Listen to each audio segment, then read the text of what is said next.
मैं जा रहा हूँ। I am going. अरे का ब्यासी का पढ़ता रहो?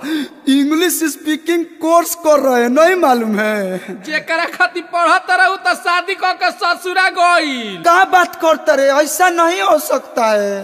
तो अब तो इंग्लिश पढ़े आवता नु, तनी मैसेजवा खोल के देख तो का लिखल बिया। रुक, पूछू बेबी।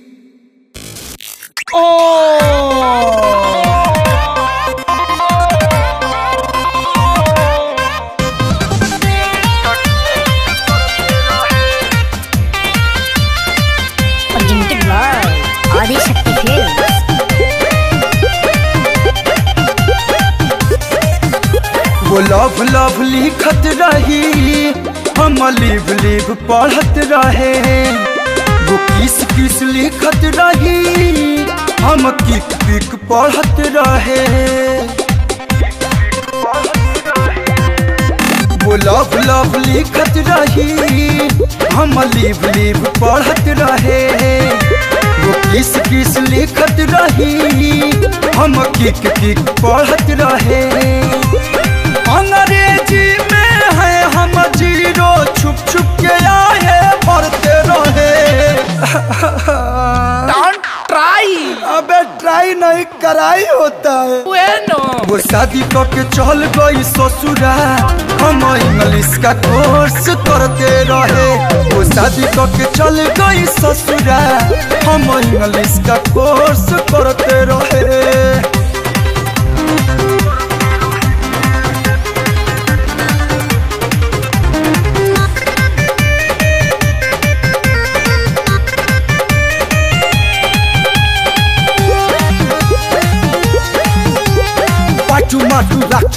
अरे डिप्रेशन में जा रहा है। मैं हिंदी का विद्यार्थी, वो इंग्लिश मीडियम पढ़ी हुई।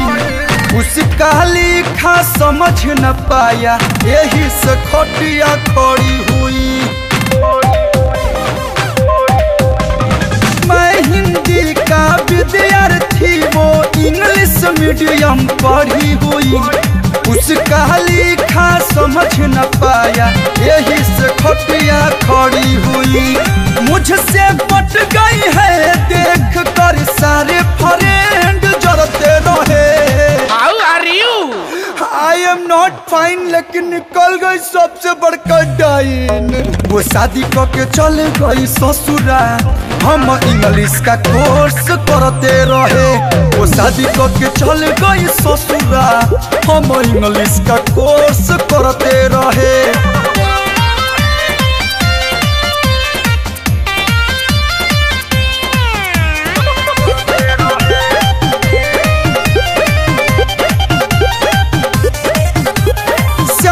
देहाती को पाकर वो सुना है बहुत खुश है।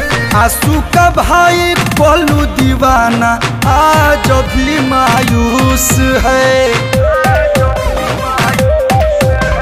श्याम देहाती को पाकर वो सुना है बहुत खुश है। आंसू का भाई पलू दीवाना आज भी मायूस है। उसके टेंशन में सर का बाल धीरे धीरे छोड़ते रहे।